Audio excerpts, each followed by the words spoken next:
السلام عليكم ورحمة الله وبركاته. الحمد لله كفى وسلام على عباده الذين اصطفى. أما بعد فقد قال الله تعالى في كلامه المجيد وفرقانه الحميد: أعوذ بالله من الشيطان الرجيم. بسم الله الرحمن الرحيم. وفي أموالهم حق للسائل والمحروم. وقال تعالى: خذ من أموالهم صدقة تطهرهم وتزكيهم بها وصل عليهم إن صلاتك سكن لهم والله سميع عليم.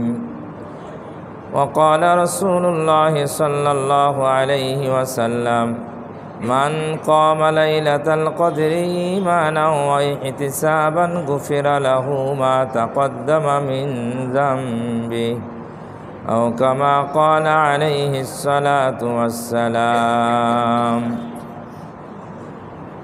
সম্মানিত মুসল্লিয়ান কিরাম, সমস্ত প্রশংসা আল্লাহ সুবহানাহু ওয়া তাআলার জন্য, যিনি আমাদের প্রতি অত্যন্ত দয়া করে মেহেরবানি করে রমজানুল মুবারকের শুরু থেকে আজ 20 রমজান পর্যন্ত দিনে রোজা রাখার, রাত্রি জেগে তারাবি আদায় করার এবং অন্যান্য আমল করার তৌফিক দান করেছেন। সেই মহান আল্লাহ তাআলার দরবারে কালেমাতু শুকুর আদায় করি, সকলেই পড়ি আলহামদুলিল্লাহ। অতঃপর অসংখ্য দরুদ ও সালাম অনন্তকাল পর্যন্ত বর্ষিত হোক আমাদের প্রিয় রাসূলের উপর, যিনি আমাদেরকে রমজানুল মুবারকে কিভাবে ইবাদত বندگی করলে ক্ষমা প্রাপ্ত হওয়া যাবে সেই বিষয়ে বিস্তারিত ব্যাখ্যা বিশ্লেষণ করে গিয়েছেন। সেই রাসূলের শানে দরুদ ও সালাম পাঠ করি, সকলেই পড়ি সাল্লাল্লাহু আলাইহি ওয়াসাল্লাম। আমরা গত জুমায় ইসলামের গুরুত্বপূর্ণ একটি রকম, ইসলামের স্তম্ভ যাকাত প্রদান করা, এই বিষয়ে আলোচনা করেছিলাম। যাকাত ইসলামের গুরুত্বপূর্ণ স্তম্ভের মধ্যে একটা স্তম্ভ, একথা বলা হয়েছে বা আমরা জানি। কিন্তু যাকাত আমাদের সমাজে যারা বিত্তবান, নিসাবের মালিক, আমরা অনেকেই যাকাত সঠিকভাবে হিসাব করে যাকাত আদায় করি না। নামাজ যেমন হিসাব করে করতে হয়, নামাজের ওয়াক্ত মতো নামাজ আদায় করতে হয়, নামাজ হিসাব করেই করতে হয়। হিসাব যেমন যে জহরের নামাজ 4 রাকাত, এটা যদি কেউ 3 রাকাত পড়ে তাহলে স্বাভাবিক আমরা সকলেই বলবো তার নামাজ হয় নাই, না হয়েছে, কারণ 3 রাকাত পড়ছে, এই জন্য নামাজ হয় নাই। কেউ যদি 5 রাকাত পড়ে, কে বেশি তো করলো, 1 রাকাত হবে না। হিসাব যেটা, এটার খুব গুরুত্ব। হিসাব অর্থ যেটা নির্ধারণ করা হয়েছে আল্লাহর পক্ষ থেকে, এটা হিসাব করে আমাদের ইবাদত করতে হয়। হজ আমরা করি নির্দিষ্ট সময়ে, নির্দিষ্ট জায়গায়। জিলহজ মাসের 9 তারিখ থেকে 12 বা 13 তারিখ পর্যন্ত এই কয়দিনে হজ করতে হয়। জায়গা মক্কা, মিনা, আরাফাত, মুজদালিফা, এই 4টা জায়গায় হজ করতে হয় নির্দিষ্ট 5 বা 6 দিনে। এখন যদি কেউ রমজান মাসে অনেক সওয়াবের মাস, এখন যায় আরাফাতের ময়দানে অবস্থান করে, মিনাতে অবস্থান করে, মুজদালিফায় অবস্থান করে, হজ হবে? হবে না। কারণ হজের তো সময় আসে নাই। হজের নির্দিষ্ট দিনেই হজ করতে হবে। জায়গা নির্দিষ্টতে গেলেও নির্দিষ্ট দিন যদি না থাকে তাহলে হজ হবে না। তাহলে দিন যেমন নির্দিষ্ট, জায়গাও তেমনি কি নির্দিষ্ট। আবার কিছু নির্দিষ্ট কাজ করতে হয়, কাজও কি নির্দিষ্ট। এই 3 কাজ একত্র হলে তার নাম হয় হজ। তো তেমনিভাবে নামাজ এটা নির্দিষ্ট, ওয়াক্ত নির্দিষ্ট, রাকাত নির্দিষ্ট, কম বেশি করা যাবে না। এখন আমরা কি মনে করি যে যাকাতটা এমনি একটি দান, আমি দিয়ে দিলাম আর হয়ে গেল? হ্যাঁ, এমন নয়। যেমন আমাদের নফল নামাজ আছে, নফল রোজা আছে, বছরে 5 দিন ব্যতীত 2 ঈদের দিন, কুরবানির ঈদের পরের 3 দিন, এই 5 দিন ব্যতীত বছরে যে কোনো দিন রোজা রাখা জায়েজ। রোজা রাখা জায়েজ আছে, নফল এবার রোজা আপনি রাখতে পারেন। দিনে মাকরু ওয়াক্ত আছে, আসরের নামাজের পরে নফল নামাজ পড়া মাকরু, ফজরের ওয়াক্ত হওয়ার পরে ফজরের ফরজ সুন্নত ব্যতীত অন্য যে কোনো নামাজ পড়া মাকরু, কাজা নামাজ বাদে। ফজরের নামাজের পরে সূর্য ওঠা পর্যন্ত নফল নামাজ পড়া মাকরু। সূর্য উদিত হওয়া, সূর্য ঠিক দুপুর হওয়া, অস্তমিত হওয়া, এই 3 সময়ে নামাজ পড়া নিষিদ্ধ। এই সময় 6টা বাদে যেই সময় আছে অন্য যে কোনো নামাজ নফল পড়া কি জায়েজ, নফল পড়া যাবে। কথা কি বুঝাইতে পারছি? তে নফল ইবাদত আছে, ফরজ যেমন আছে নফল তেমনি আছে। যে সদাকা, যেই দান, অমিম্মা রাযাকনাহুম ইউনফিকুন, আল্লাহ বলেছেন আমি তাদেরকে যে সম্পদ দিয়েছি এ থেকে তারা ব্যয় করে। আমি দিয়েছি, আল্লাহর ভাষার চয়নটা দেখছেন? আল্লাহ বলেন আমি তাদেরকে যা দিয়েছি তা থেকে কি করে? ব্যয় করে। আল্লাহ এ কথা বলেননি যে ধনীরা তাদের সম্পদ ব্যয় করে। বলতে পারতেন না ধনীরা তাদের সম্পদ কি করে? এ কথা বলেন নাই। আল্লাহ বলেছেন যে আমি তাদেরকে যে সম্পদ দিয়েছি তা থেকে কি করে। তাহলে সম্পদের এই কথার দ্বারায়, ভাষার দ্বারায় কোন দিকে ইঙ্গিত করা হচ্ছে? সম্পদটা মূলত আল্লাহর, সম্পদের মূল মালিককে আল্লাহ। আর আমরা যে মালিক, আমরা রূপক অর্থে মালিক। কি অর্থে? মূল অর্থে পৃথিবীর কোনো সম্পদের মালিক কোনো মানুষ হতে পারে না। আমরা মালিক হই রূপক অর্থে মালিক, প্রকৃত মালিক না। যেমন উদাহরণ দিলে বোঝা সহজ হবে, একজন বড় ব্যবসায়ী হাজার হাজার কোটি কোটি টাকার ব্যবসা করে, তার ম্যানেজার আছে ব্যবসা রক্ষণাবেক্ষণ করার জন্য। তো ঈদের আগে ওই ব্যবসায়ী তার ম্যানেজারকে 1 কোটি টাকা দিয়ে দিল, দিয়ে বলল যে 1 কোটি টাকা দিলাম তোমাকে, এগুলা কর্মচারীদের ঈদের বেতন এবং বোনাস কি করবা? দিবা। তাহলে 1 কোটি টাকা ম্যানেজারকে মালিকে দিল। এখন যখন ম্যানেজারকে দিল টাকাটা কার কাছে? ম্যানেজারের কাছে। এখন কি ম্যানেজার মনে করবে যে এখন এই টাকা তো আমার হাতে, টাকার মালিক তো আমি যা ইচ্ছে তাই করব? করতে পারবে না। মালিক যেভাবে বলছে তার দায়িত্ব হলো সেইভাবে করতে হবে। যাকে যতটুকু দিতে বলছে, যার যতটুকু বেতন, সবার কি এক সমান না কম বেশি আছে? বেতন কম বেশি, বোনাস কম বেশি, যার যতটুকু তাকে ততটুকু দিবে। এটা ম্যানেজারের দায়িত্ব। ম্যানেজার যদি দায়িত্ব পালন না করে তার চাকরি থাকবে না, ঠিক কি না? এক কথায় চাকরি নষ্ট হয়ে যাবে। তে মূল মালিক যিনি, উনি ম্যানেজারকে টাকা দিলে যেমন ম্যানেজার ওই টাকাকে নিজের টাকা মনে করে না, মালিকের টাকা মনে করে মালিকের দিক নির্দেশনা অনুযায়ী টাকা খরচ করে। আমরা যে সম্পদের মালিক, এই সম্পদের মূল মালিক হলেন আল্লাহ। কে মালিক? আমরা ম্যানেজারের মতো। কার মতো?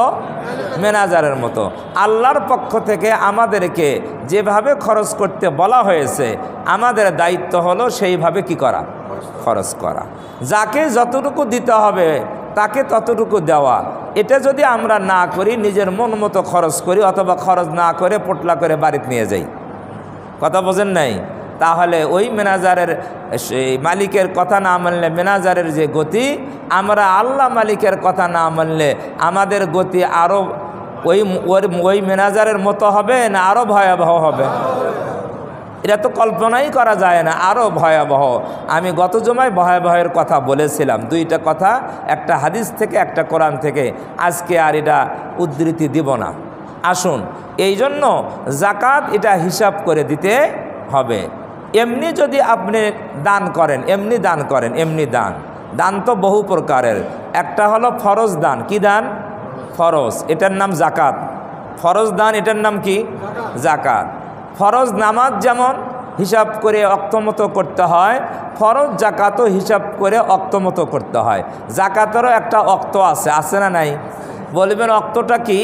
অক্ত হলো যে কেউ যদি নিসাবের মালিক হয়, যেই দিন মালিক হবে সেই দিন থেকে 1 বছর পূর্তি হতে হবে। কতদিন? 1 বছর। গত বছর রমজানের 20 তারিখে যদি আপনি নিসাবের মালিক হয়ে থাকেন, এই বছর রমজানের 20 তারিখে 1 বছর কি হবে? পূর্তি হবে, পূর্ণ হবে। আর জাকাতের বিষয়টা, হজের বিষয়টা, কুরবানির বিষয়, সদকায়ে ফিতরের বিষয়, অন্যান্য ইবাদতের বিষয়টা, এটা আরবি মাসের সাথে সম্পৃক্ত। কোন মাস? আরবি মাস। ইংরেজি মাসের সাথে সম্পৃক্ত নয়, বাংলা মাসের সাথেও কি নয়? সম্পৃক্ত নয়। ইংরেজি মাসের সাথে সম্পৃক্ত নয়, আরবি মাসের সাথে। এই জন্য আরবি মাস হিসাবে 1 বছর হওয়া লাগবে। ইংরেজি মাস আর আরবি মাসের বছরের মধ্যে দিনের পার্থক্য আছে না নাই? কয় দিন? 10 দিন। কয় দিন? 10, 9, 10, 11 এরকম হয়। 9, 10, 11, 10 দিন হলো পরিশুদ্ধ। তো 10 দিন, তাহলে 10 দিন কম হয় আরবি বছরে, ইংরেজি বছরের সাথে কয় দিন কম? 10 দিন কম। তাহলে যদি ইংরেজি হিসাব ধরেন, হিসাব আপনার মিলবে না। এই জন্য আর জাকাত ফরজ হয় যেই নির্দিষ্ট সময় বছর উত্তীর্ণ হতে হয়, এটা আরবি বছর, ইংরেজি বছর নয়। তাহলে জাকাত হিসাব করে দিতে হবে। কিভাবে হিসাব করবেন? যে শতকরা কত পার্সেন্ট? 2.5। 40 টাকায় 1 টাকা, 40,000-এ 1,000, 40,000-এ 1,000, 40 লাখে 1 লাখ। একবারে সহজ হিসাব। 40,000-এ 1,000, 40 টাকায় 1 টাকা, 40 লাখে 1 লাখ। এটা হলো জাকাতের হিসাব। তাহলে মূল যেই টাকা, আপনার যে মূল টাকা, এই টাকাটার হিসাব বের করতে হবে না? হবে না? অনেকেই ভুল করে, মনে করে যে আমার তো এবার ব্যবসাতে এত টাকা আমার ছিল, ধরেন 10 লাখ টাকা ছিল, এখন আমি রমজান মাসে 27 তারিখে জাকাত দেই। তা রমজান মাসে, রমজান টু রমজান 27 তারিখ 1 বছর। এই বছর রমজানের আগে, শাবান মাসে, রমজানের আগের মাসে আমার কাছে আরও 10 লাখ টাকা আসছে। আরও কত আসছে? বা আর 1 লাখ টাকা আসছে, বা 5 লাখ টাকা আসছে। এখন এই যে 1 মাস আগে 5 লাখ টাকা আসলো, এই টাকার কি বছর পূর্তি হয়েছে? হয়েছে? তাহলে এই টাকার তো বছর পূর্তি হয় নাই, অতএব এই টাকার জাকাত দেওয়া লাগবে না।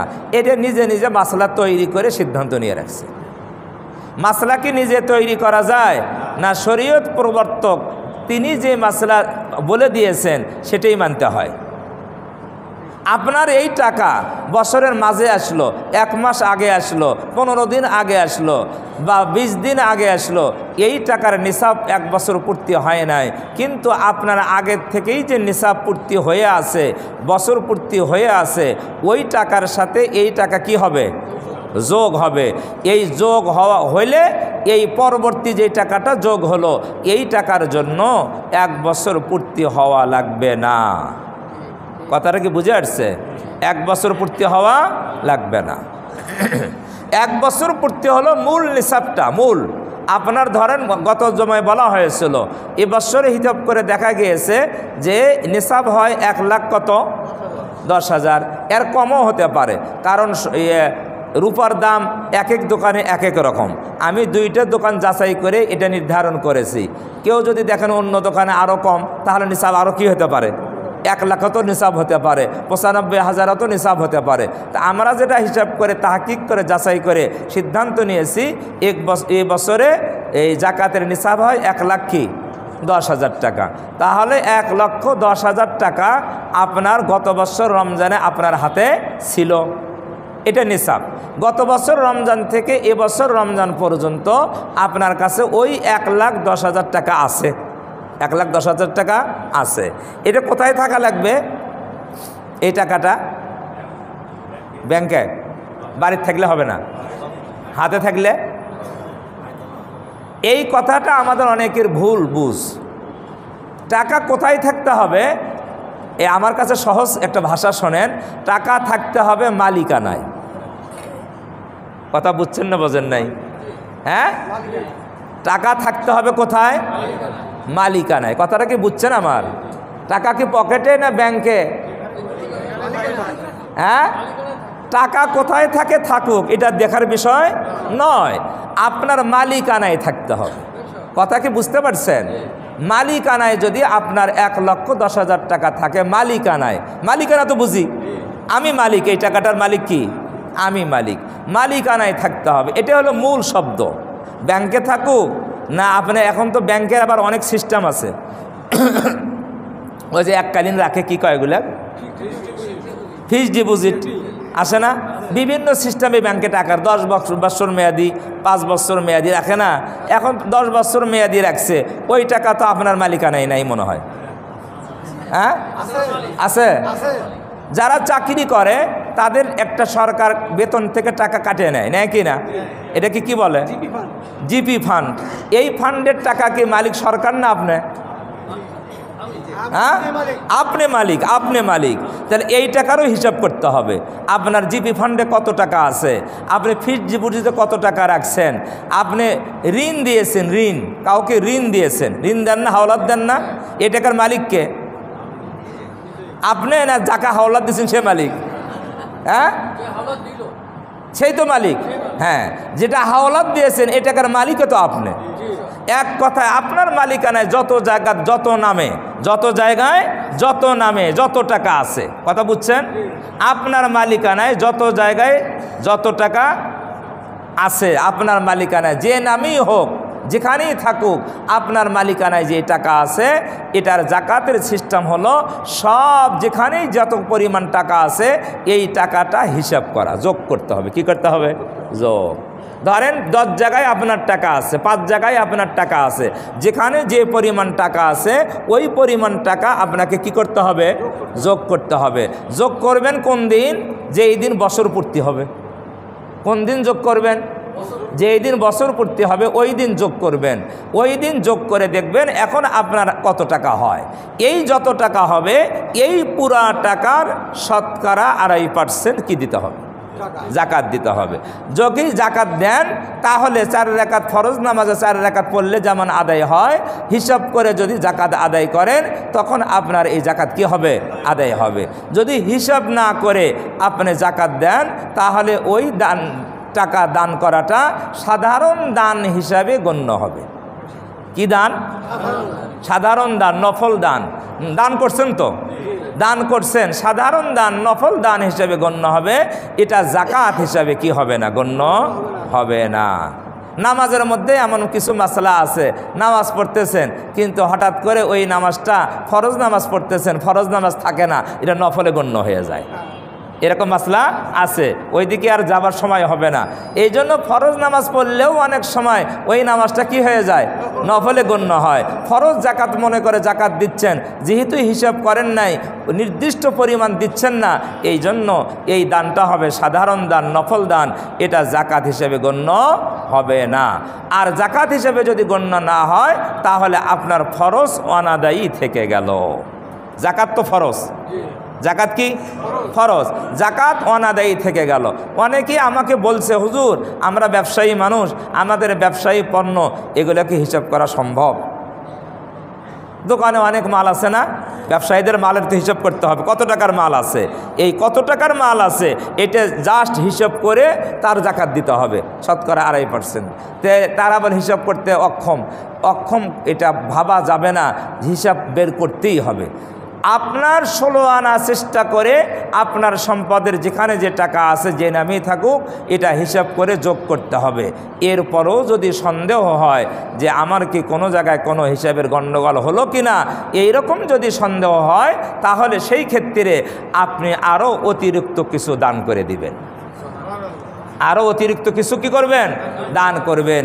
এই সন্দেহ নিরসনের জন্য আরও অতিরিক্ত কিছু দান করবেন। এটা হলো সিস্টেম, জাকাতের সিস্টেম। আল্লাহ তাআলা আমাদের বোঝার তৌফিক দান করেন। গত জুমায় বলা হয়েছিল জাকাত আমরা কাদেরকে দিব? জাকাত দিব আমরা হলো এই গরিবদেরকে। কাকে? গরিব। যে 8টা খাতের কথা কোরআনে বলা হয়েছে তার মূল থিম আমি বলেছিলাম কি?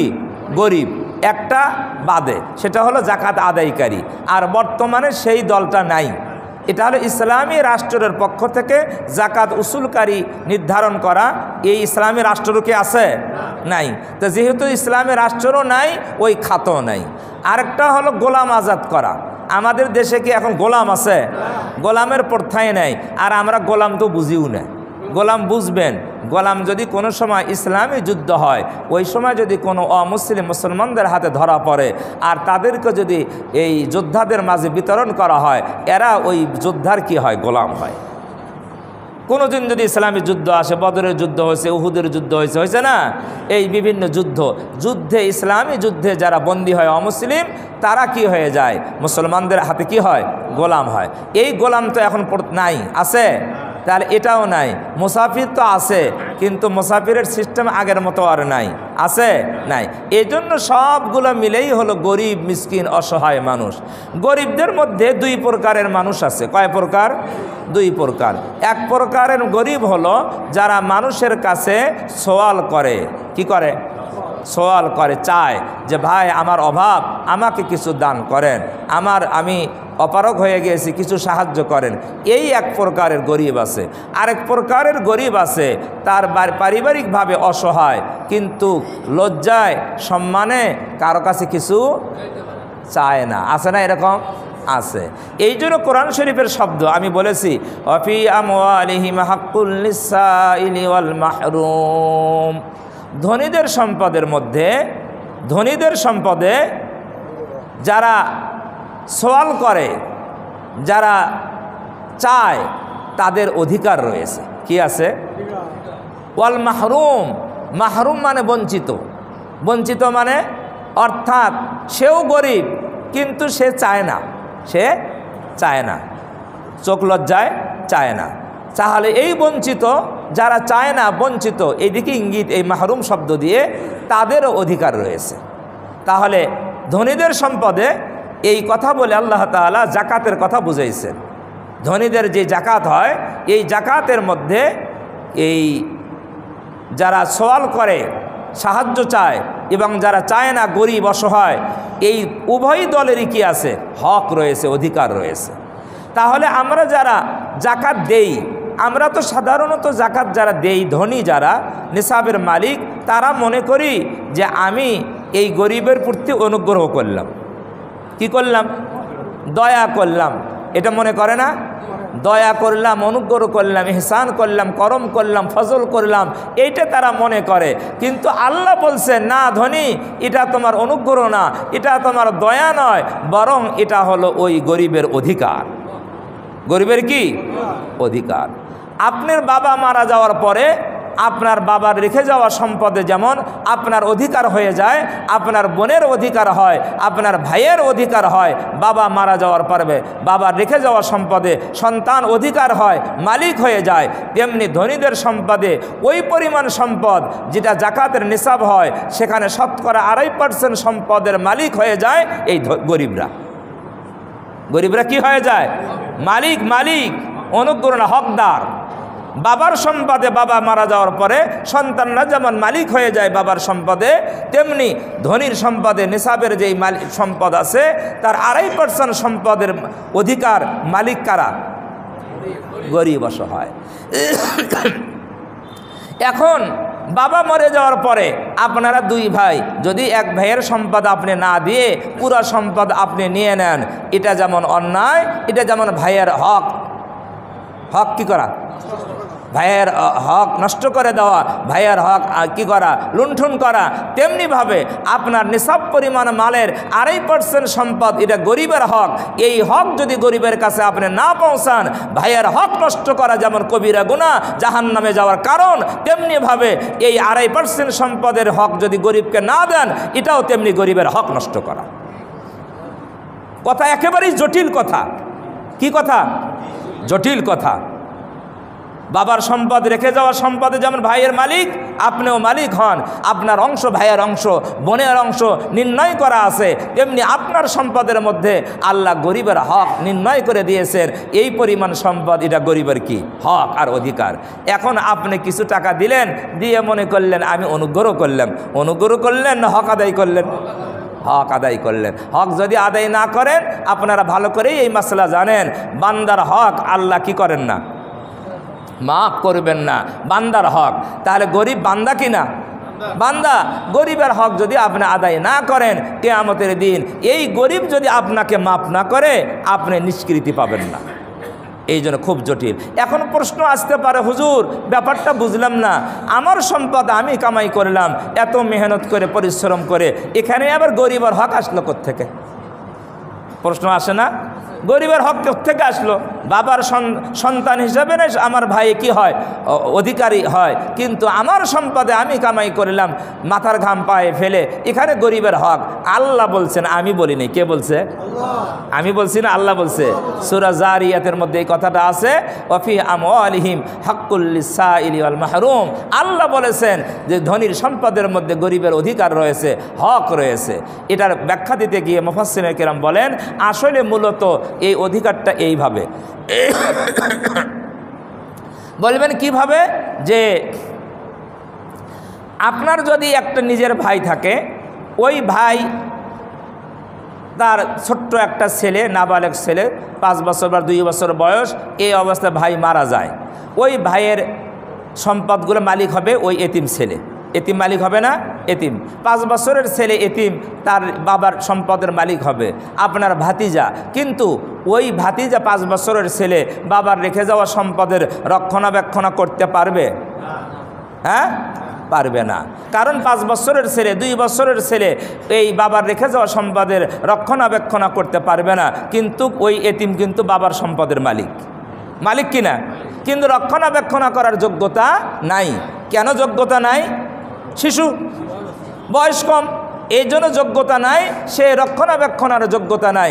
এখন রক্ষণাবেক্ষণ করবে কে? চাচা। সহজ কথা তো। রক্ষণাবেক্ষণের দায়িত্ব কার উপরে আসবে? চাচার উপরে। এটা আল্লাহর পক্ষ থেকে দায়িত্ব। তার অভিভাবক হিসাবে তার চাচা তার এই এতিমের সম্পদের রক্ষণাবেক্ষণ করবে। কি হিসেবে? ওই সম্পদের মালিক নিজে মনে করে, হ্যাঁ, না অভিভাবক হিসাবে? মালিককে, মালিক ওই এতিম, কিন্তু সে রক্ষণাবেক্ষণ করতে পারে না, এই যোগ্যতা তার নাই। এই জন্য চাচার উপরে দায়িত্ব হবে ওই এতিম ভাতিজার সম্পদ রক্ষণাবেক্ষণ করা। ভাতিজার যখন যা প্রয়োজন হবে, ভাতিজার সম্পদ থেকে চাচার দায়িত্ব হলো তাকে তা দিয়ে দেওয়া। কথা বুঝছেন না বোঝেন নাই? তাহলে এতিম ভাতিজা যেমন তার সম্পদ রক্ষণাবেক্ষণ করার ক্ষমতা রাখে না, এই জন্য চাচার উপরে দায়িত্ব হয়ে যায় তার সম্পদ, এতিমের সম্পদ রক্ষণাবেক্ষণ করা। তেমনিভাবে যারা গরিব, তারা নিজেদের সম্পদ রক্ষণাবেক্ষণ করতে সক্ষমতা তারা নাই। ওই এতিমের মতো, ওই শিশুর মতো তারা গরিবরা সম্পদ রক্ষণাবেক্ষণ করতে পারে না। এই জন্য আল্লাহ তাআলা গরিবের সম্পদকে ধনীর হাতে জিম্মাদারি দিয়েছে, যে তুমি ধনী, তুমি সম্পদ খুব ভালো করে বোঝো, তোমার ক্ষমতা আছে রক্ষণাবেক্ষণ করার। এই জন্য গরিবের সম্পদটা তোমার কাছে দিয়ে দিলাম, তুমি রক্ষণাবেক্ষণ করো। গরিবের যখন প্রয়োজন তখন গরিবকে দিয়ে দিবা। কথা কি বুঝে আসছে না আসে নাই? এটাই হলো গরিবের অধিকার। এটা আমরা না বোঝার কারণে আমরা গরিবের অধিকার দিতে চাই না। আল্লাহ তাআলা আমাদের বোঝার তৌফিক দান করেন। সমাজের গরিব তো অনেক প্রকারের গরিব আছে। এই গরিবের মধ্যে আত্মীয় স্বজনের মধ্যেও তো গরিব থাকে না? আত্মীয় স্বজনের মধ্যে গরিব, তাদেরকে আমার হক, তাদের দেওয়া বেশি দায়িত্ব, তাদেরকে দেওয়া সওয়াবের দিক দিয়ে কি বেশি, তাদের দেওয়া। দুইটা দিক, একটা হলো আত্মীয়তার হক আদায় হয়, আরেকটা হলো গরিবের হক কি হয়, আদায় হয়। একে তো আত্মীয়, 2 নম্বরে কি গরিব, তা দুইটা হক আদায় হয়। এই জন্য আত্মীয় স্বজনের মধ্যে আমরা যারা গরিব আছে, যারা নিসাব পরিমাণ মালের মালিক নয়, তাদেরকে আমরা কি দিতে পারবো? জাকাত দিতে পারবো। আত্মীয় স্বজনের মধ্যে কিছু আত্মীয়কে জাকাত দেওয়া যায় না, কিছু আত্মীয়কে জাকাত দেওয়া যায় না। এই আত্মীয় যাদেরকে জাকাত দেওয়া যায় না, তাদের ব্যতীত অন্যদেরকে আত্মীয়দেরকে জাকাত দেওয়া যায়।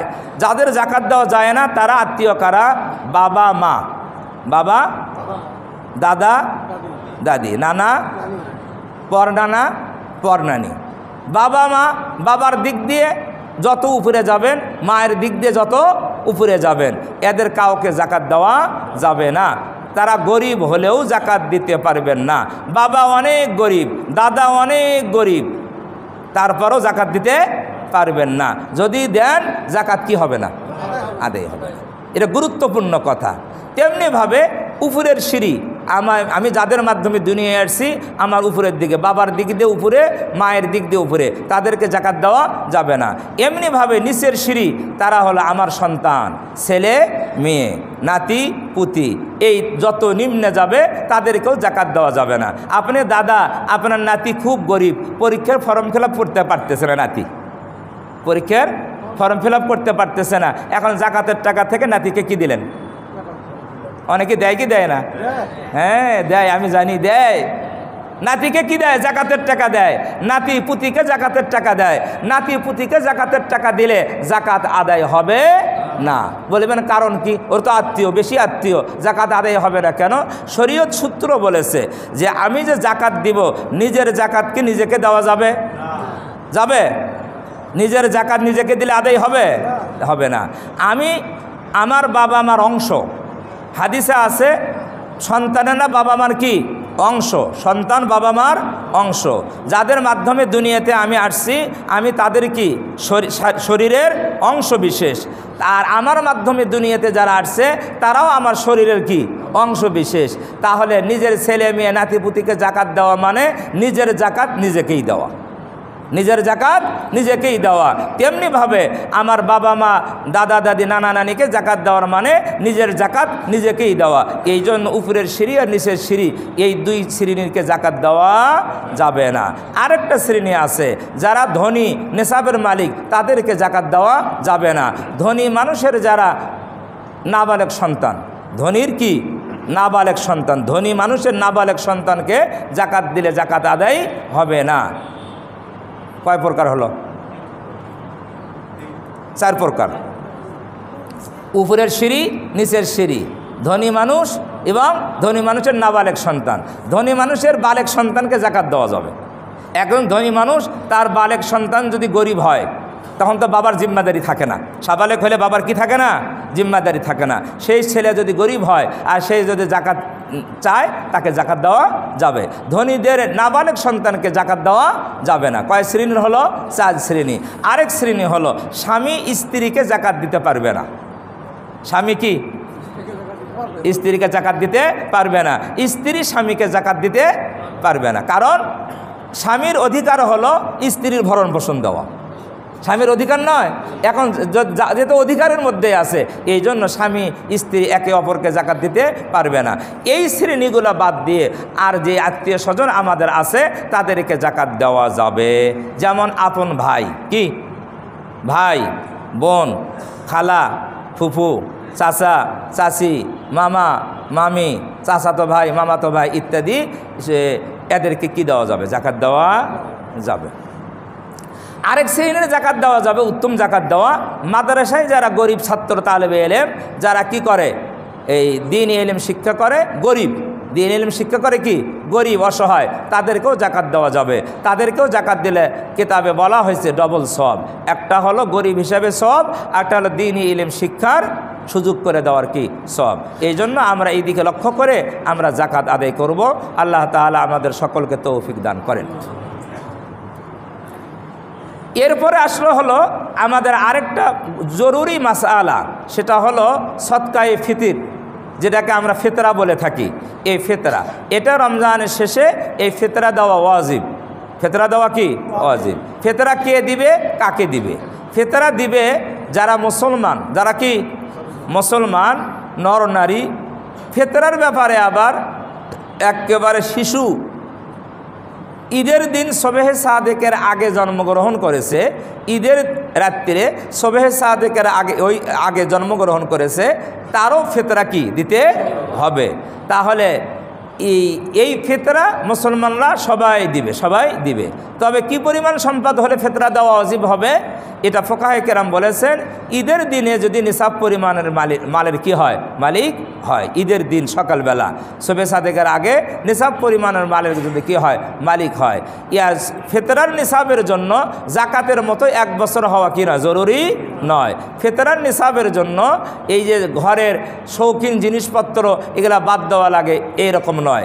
ঘরের শৌখিন জিনিসপত্র যেগুলো আছে এগুলো মিলেই এক কথায় আপনাকে ফিতরা দেওয়ার মতো টাকা যদি আপনার থাকে তাহলেই আপনার উপরে ফিতরা দেওয়া কি ওয়াজিব। কথা বুঝে আসছে? সহজভাবে বললাম, ফিতরা দেওয়ার মতো টাকা যদি থাকে তাহলেই ফিতরা দেওয়া কি ওয়াজিব।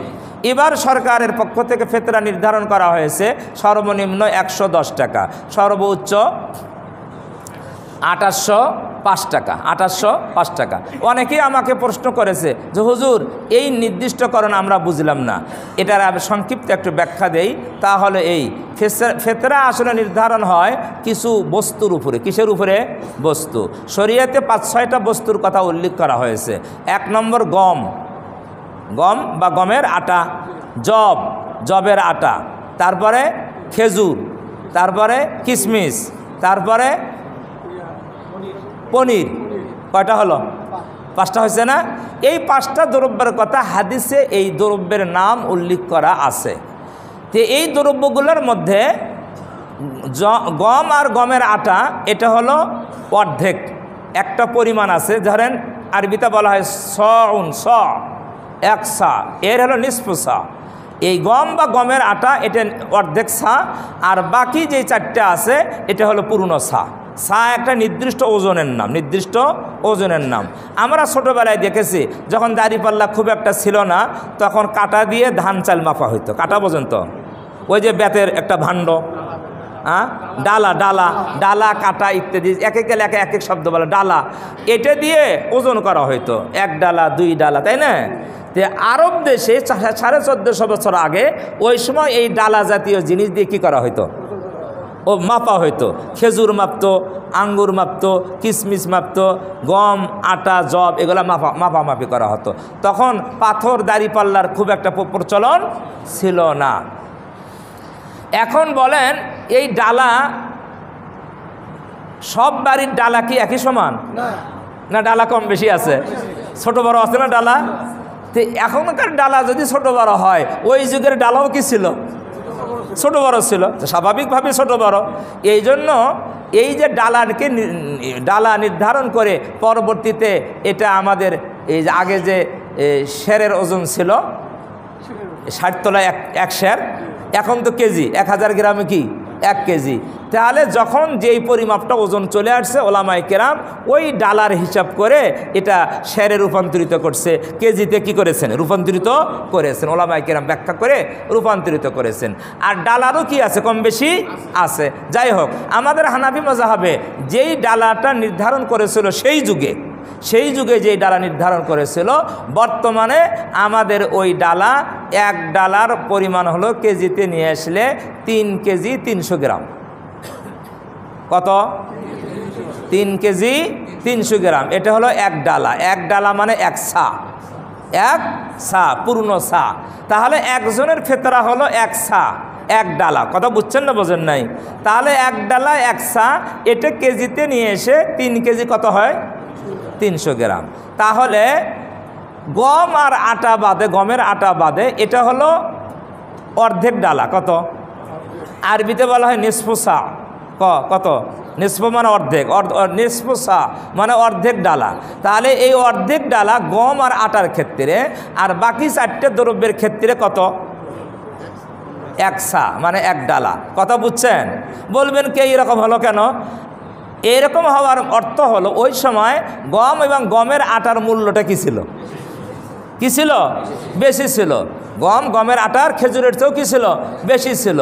সেই জন্য এটাকে অর্ধেক ডালা অর্ধেক সার কথা নবীজি হাদিসে বলেছেন। আর বাকি 4টে বস্তুর দাম গম আটার চেয়ে কী ছিল? কম ছিল। এই জন্য এগুলাকে কি বলা হয়েছে? 1 সা বলা হয়েছে। এবার বুঝছেন ঘটনাটা? এখন আসেন, এই যে 5টা দ্রব্য আটা সহ এগুলোর দাম কি সবগুলো ফিক্সড নির্ধারিত না কম বেশি আছে? প্রত্যেকটা জিনিসের দামই ওজনের যেমন কম বেশি হয়, দামেরও কি হয়? আটার দাম কি একই না কম বেশি আছে? খেজুরের দাম কি একই না কম বেশি আছে? খেজুর নিম্নে কয় টাকা কেজি? 150, 200, 300, উপরে 1200, 1300 আছে না? হ্যাঁ কেজি? সর্বনাশ, 2500 টাকা বলতো কেজি। তাহলে দামের কি আছে? কম বেশি আছে। খেজুরের দামে কম বেশি, আঙ্গুরের দামে কম বেশি, পনিরের দামে কম বেশি আছে না নাই? Islamic foundation head office Dhaka থেকে ওনারা সার্বিক বিষয় একটা করে জরিপ করে একটা দাম কি করেছেন, নির্ধারণ করেছেন। তার অর্থ কিন্তু এই নয় এটাই চূড়ান্ত। কথা বুঝছেন না বোঝেন নাই? এটাই চূড়ান্ত, এটা অর্থ কোনোদিন হতে পারে না। আপনি যদি মনে করেন যে খেজুর দিয়ে আমি কি দিব, এই ফেতরা দিব, তাহলে 3 কেজি 300 গ্রাম খেজুর, আমি যেই মানের খেজুর খাই, আমি ধরেন 1000 টাকা মানের কি খাই, খেজুর খাই, তাহলে 3 কেজি 300 গ্রামের দাম কত? 3300। কত? 3300, 3300। তাহলে আমার একটা ফেতরার সমপরিমাণ অর্থ হবে 3300 টাকা। কথা কি বুঝাইতে পারছি?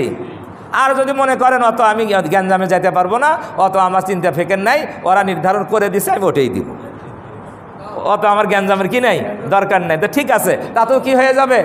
আদায় হয়ে যাবে। এবার কি ব্যাখ্যাটা বুঝতে পারছেন? এখন এই ফেতরা আমরা দিয়ে দিব। রোজা যারা রাখে তারা তো ফেতরা দিবে, যারা রাখে না তাদের তো আর ফেতরা নাই, কি মনে করেন? হ্যাঁ হ্যাঁ, রোজা যারা রাখে না এটা তো একটা অপরাধ, ফেতরা না দেওয়া আরেকটা অপরাধ। কয়টা অপরাধ? 2টা। রোজা না রাখা, যারা রোজা না রাখা 2 ধরনের মানুষ। এক ধরনের মানুষ হলো অসুস্থতার কারণে, বার্ধক্যের কারণে রোজা রাখে নাই। আরেক ধরনের মানুষ সুস্থ থেকেও কি রাখে না, রোজা রাখে না। যারা বার্ধক্যের কারণে, অসুস্থতার কারণে রোজা রাখে না, এটা তো ওজর, এটা কি ওজর, এটা পরবর্তীতে কি করবে, কাজা করে নেবে, পরবর্তীতে কাজা করবে। আর যারা সুস্থ থাকার পরও রোজা রাখে না, এরা কি, এদেরও কি দিতে হবে, ফেতরা দিতে হবে। এদেরও তো ফিদিয়ে বলবেন, ফিদিয়ে, এদের ফিদিয়ার কোনো হিসাব পাতি নাই, হিসেবে কোনো কুলকিনারা নাই। হাদিসের মধ্যে আছে যারা সামর্থ্যবান তারপরেও রোজা রাখে না, এই ব্যক্তি যদি মৃত্যু পর্যন্ত রোজা রাখে, তারপরে রমজানের একটা রোজার কি হবে না, কাফারা আদায় হবে না। কঠিন অবস্থা। আজকের দিব্যি জোয়ান যুবক সকালবেলায় এই যে আশেপাশে যত ছোটো মোটো হোটেল আছে পর্দা দিয়ে ঢাকিয়ে রাখছে, কি দিয়ে? হ্যাঁ, পর্দা দিয়ে ঢাকিয়ে রাখছে, দিব্যি পান, সিগারেট, নাস্তা, পানি সব চলছে। এটার জন্য যারা খাইতেছে তারা যেমন আল্লাহর নাফরমানি করতেছে, তারা যেমন কবিরা গুনাহে লিপ্ত, যারা খাওয়াইতেছে ব্যবসার উদ্দেশ্য করে তারাও তেমনি কবিরা গুনাহে কি লিপ্ত। আমরা যারা আছি আমরাও গুনাহে লিপ্ত। যদি আমাদের শক্তি থাকে এটা বাধা দেওয়া কি ছিল, উচিত ছিল। আমরা শক্তি থাকার পরও যদি বাধা না দেই, আমরাও ওদের সমমানের গুনাহের কি অংশীদার। আমাদের তো শক্তি নেই, আছে? আছে শক্তি, শক্তি আছে, কিন্তু আমরা বলি শক্তি নাই। অন্য কাজে শক্তি দেখাই, কিন্তু এই কাজে কি দেই না, শক্তি দেখাই না। আল্লাহর রসুল বলেছেন, মান রাআ মিনকুম মুনকারান ফালিয়ুগাইয়িরহু বিয়াদি, তোমরা যদি কোনো অন্যায় দেখো হাত দিয়ে বাধা দাও, হাত দিয়ে বাধা দাও। এই যে হাজার হাজার মুসলমান, লক্ষ লক্ষ মুসলমান সবাই যদি একজোটে যদি বের হয়ে যদি বলে যে তোমাদেরকে নিষেধ করে দিলাম, তোমরা দিনে মানুষকে খাওয়াইতে পারবে না, এই গুনাহের কাজ করতে পারবে না, তোমাদের ওয়ার্নিং দিলাম, যদি না মানো তোমাদের দোকান আমরা ঘুরিয়ে দিব, তাহলে ভয় পাবে কি পাবে না? কিন্তু আমরা কি যাব না? আমরা যাব না। আমরা বলবো বাবা দরকার নেই, চুপচাপ থাকি। কি হ্যাঁ, এটা ফাসাদ না? ফাসাদের অর্থও আমরা বুঝি না। যদি এটাকে ফাসাদ বলেন তাহলে বদরের যুদ্ধকে কি বলবেন? ওটাও তো ফাসাদ। যুদ্ধ তো নবীজি করলেন, উহুদের যুদ্ধও তো ফাসাদ নাকি? মারামারি যে হলো, আমরা ফাসাদের অংশ ব্যাখ্যাও বুঝি না। ফাসাদ কাকে বলা হয়, ফাসাদ কাকে বলা হয় এটাও আমরা বুঝি না। আল্লাহ তাআলা বোঝার তৌফিক দান করেন। তাহলে আমরা কি দিব? অন্যায়ের প্রতিবাদ করব, অন্যায়ের প্রতিবাদ করব। যদি হাত দিয়ে বাধা দিতে না পারি, কমাস কম মুখে বলবো যে না এটা অন্যায়, এটা করা যাবে না। এটাও যদি না পারি তাহলে আমরা মনে মনে ঘৃণা করব, এটা অন্যায় কাজ। আল্লাহ তাআলা আমাদের এই ইমানের হেফাজত করেন, সবাই বলি আমিন। এটা গেল ফেতরার মাসলা। ফেতরা কাদেরকে দিব? যাদেরকে কি দেই, জাকাত দিই, যারা গরিব তাদেরকেই ফেতরা। জাকাত আর ফেতরা একই হকদার, এর আর কোনো পার্থক্য নাই। তাহলে নিজের ছোট শিশুরও জাকাত দিতে হবে, রোজা রাখলেও ফেতরা দিতে হবে, তারপরে বড়দেরও দিতে হবে, যারা রোজা রাখে নাই তাদেরও ফেতরা দিতে হবে। ফেতরা দেওয়া ওয়াজিব। ফেতরা দুই কারণে দিতে হয়। এক কারণ হলো গরিবদের সহযোগিতা করা। কি, কাদের সহযোগিতা? গরিবদের সহযোগিতা করা। আরেক কারণ হলো আমরা যে রোজা রাখলাম এই রোজার মধ্যে অনেক ভুল ত্রুটি হয়ে যায়, এই ফেতরার মাধ্যমে রোজার ভুল ত্রুটি আল্লাহ ক্ষমা করে দেন। যারা রোজা রেখে ফেতরা দিলাম তারা দুইটা কাজ করলাম। কয়টা কাজ? দুইটা কাজ। একটা হলো নিজের রোজার ভুল ত্রুটিগুলো ক্ষমার ব্যবস্থা করলাম আর গরিবের সহযোগিতা করলাম। আর যারা রোজা না রেখে ফেতরা দিলাম, যারা শিশুদের ফেতরা দিলাম, তাদের একটা কাজ হলো গরিবের সহযোগিতা করলাম। কয়টা কাজ? গরিবের সহযোগিতা করলাম। আল্লাহ তাআলা আমাদের বোঝার তৌফিক দান করেন। আরেকটা কথা বলি, রমজানের শেষ দশকে ইতিকাফ করতে হয়।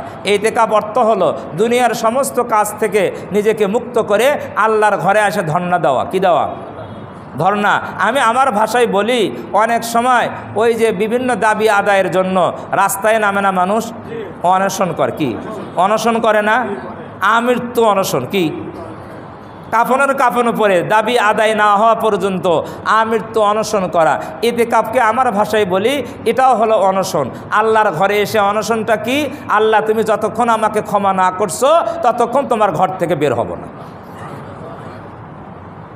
তুমি যতক্ষণ আমাকে ক্ষমা না করছো ততক্ষণ আমি তোমার ঘর থেকে বের হব না। এটা হলো অনশন। এই ইতিকাফ এটা আমাদের প্রত্যেকের করা জরুরি, প্রত্যেকের করাই জরুরি। আমরা ইতিকাফ করার নিয়ত করব। আজকে বিশ্ব রমজান মাগরিবের নামাজের আগেই মসজিদে ঢুকতে হবে এবং ঈদের চাঁদ উঠলে ইতিকাফ কি হয়ে যাবে? শেষ হয়ে যাবে। ইতিকাফের মাসআলাগুলো আমরা বিভিন্ন কিতাবাদি দেখে নিয়ে আলেম ওলামার কাছ থেকে জিজ্ঞাসা করে আমরা জেনে নেব। ইতিকাফের অনেক ফজিলত। একদিন যদি কেউ ইতিকাফ করে তাহলে তার থেকে দোজখকে 3 খন্দক দূরে সরিয়ে নেওয়া যাওয়া হয়। কত খন্দক? 3 খন্দক। খন্দকের ব্যাখ্যায় হাদিসে আসছে খন্দক বলতে জমিন থেকে আকাশ পর্যন্ত হলো 1 খন্দক। জমিন থেকে আকাশ পর্যন্ত কি দূরত্বকে 1 খন্দক বলা হয়। তাহলে জমিন থেকে আকাশ পর্যন্ত 500 বছরের রাস্তা। কত দিনের রাস্তা? তাহলে 3 খন্দক মানে 1500 বছরের রাস্তা। 1500 বছরের রাস্তা আপনার থেকে দোজখকে কি করে নিয়ে যাওয়া হয়? দূরে নিয়ে যাওয়া হয়। তার অর্থ হলো দোজখ দূরে যাওয়া মানে আপনি জান্নাতের কাছে চলে গেলেন। কিসের কাছে? জান্নাতের কাছে। ইতিকাফের আরেকটা বেনিফিট হলো ইতিকাফকারী মসজিদে বসে যখন ইবাদত বন্দেগী করে, মসজিদের বাহিরে যত সওয়াবের কাজ হচ্ছে ওই সওয়াবের কাজগুলো না করেও ইতিকাফকারীর আমলনামায় ওই সওয়াবগুলো লিপিবদ্ধ করা হয়। এই জন্য ইতিকাফ করার আমরা কি করব? নিয়ত করব। আল্লাহ তাআলা তৌফিক দান করেন। আরেকটা এলান দিয়ে শেষ করব। আমরা সবাই অবগত আছি পবিত্র মাহে রমজান মাস চলতেছে। রমজান মাস মুসলমানদের ইবাদতের উৎসবের মাস। মুসলমানরা ইবাদতে লিপ্ত থাকবে, এটাই রমজান মাসের বৈশিষ্ট্য। পুত পবিত্র হবে। কিন্তু এরপরও আমাদের ফিলিস্তিনি গাজার মুসলমানদের প্রতি, শিশু নারী অসহায় মানুষের প্রতি অনর্গল বোমা হামলা হচ্ছে। শত শত মানুষ কি হচ্ছে? তারা শহীদ হয়ে যাচ্ছে। গত 2-3 দিন আগে একদিনে 500 মানুষকে শহীদ করে দেওয়া হয়েছে। আপনারা জানেন, পেপার পত্রিকায় আসতেছে। এখন আমাদের করণীয় কি? আমরা তো ওখানে গিয়ে প্রতিবাদ করতে পারতেছি না। ইসরায়েলকে আমরা তাদের হাত ভেঙে দিতেও আমরা পারতেছি না। এই ক্ষমতা আমাদের নেই। আসলে ক্ষমতা ছিল মুসলিম শাসকরা যদি সবাই ঐক্যমত হইতো, সারা দুনিয়ার 57টা মুসলিম রাষ্ট্র যদি ঐক্যমত হতো তাহলে এটা সম্ভব ছিল। কিন্তু মুসলিম শাসকরা তো কি নয়, একমতে নয়। মুসলিম শাসকরা, অধিকাংশ শাসক এরা হলো ইহুদি খ্রিস্টানের দালাল। এরা নিজেদের ক্ষমতা ধরে রাখার জন্য ইহুদি খ্রিস্টানকে পূর্ব মানে। কি মানে? পূর্ব মানে। নিজেদের ক্ষমতা ধরে রাখার জন্য ইহুদি খ্রিস্টানকে পূর্ব মানে। যতই পূর্ব মানো কোনোদিন তোমাদের কি হবে না, এরা বন্ধু হতে পারে না। কোরআন শরীফে আল্লাহ বলেছেন, লাতাজিদান্না আশাদ্দান নাসি আদাওয়াতাল লিল্লাযীনা আমানুল ইয়াহুদা ওয়াল্লাযীনা আশরাকু। আল্লাহ বলেন মানুষের মধ্যে মুসলমানদের, ঈমানদারদের সবচেয়ে বড় দুশমন হলো ইহুদি আর মুশরিক। ইহুদি আর কে? মুশরিক কে? হিন্দু। মুশরিক মানে কি? হিন্দু। কোরআনের কথা বলছি। ইহুদি আর মুশরিক, হিন্দু, এরা হলো মুসলমানদের, ঈমানদারদের সবচেয়ে বড় দুশমন। আল্লাহ বলেছেন, লাতাজিদান্না আশাদ্দান নাসি আদাওয়াতাল লিল্লাযীনা আমানুল ইয়াহুদা ওয়াল্লাযীনা আশরাকু। ইসরায়েলের মানুষগুলা যারা সরকার, এরা কি ইহুদি না? নাকি মুসলমান, ইহুদি, কাট্টা ইহুদি। এই ইহুদি জাতি অভিশপ্ত জাতি, এরা মুসলমানদের সবচেয়ে বড় দুশ্মন, এদের কথাই আল্লাহ বলেছেন। এরপরে মুশরিকদের কথা বলেছেন। ভারতের কথাও আপনারা জানেন, ভারতে মুসলমানদের প্রতি বিভিন্ন জায়গায় নির্যাতন করা হচ্ছে। আওরঙ্গজেব বাদশার কবরকে উচ্ছেদ করা নিয়ে এই মুসলমানদের মধ্যে কি দাঙ্গা শুরু হয়েছে, কারফিউ জারি করা হয়েছে। এই রকম এই মুশরিকরা সবসময় মুসলমানদের বিপক্ষে থাকে, মুসলমানদের দুশ্মনী করে, শত্রুতা করে, ইহুদিরাও করে। এই জন্য আজকে তৌহিদি জনতা ওলামায়ে কেরাম সম্মিলিত মুসলমানদের সমন্বয়ে আজকে একটা প্রতিবাদ মিছিল হবে জুমার নামাজের পরে।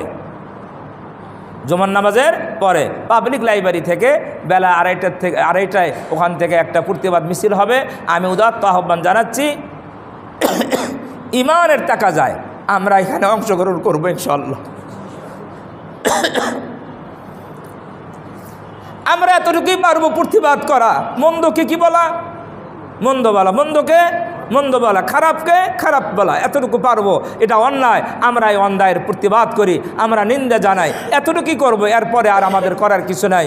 আর আরেকটা পারবো, আল্লাহর কাছে দোয়া করব। আল্লাহর কাছে কি করব? দোয়া।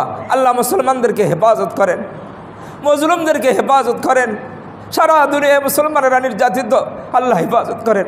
এই জন্য আজকে জুমার নামাজের পরে আমরা অংশগ্রহণ করবো ইনশাআল্লাহ।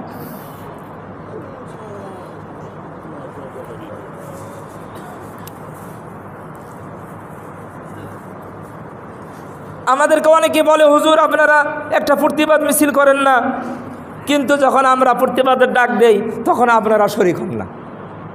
ঠিক না ভাই? ঠিক।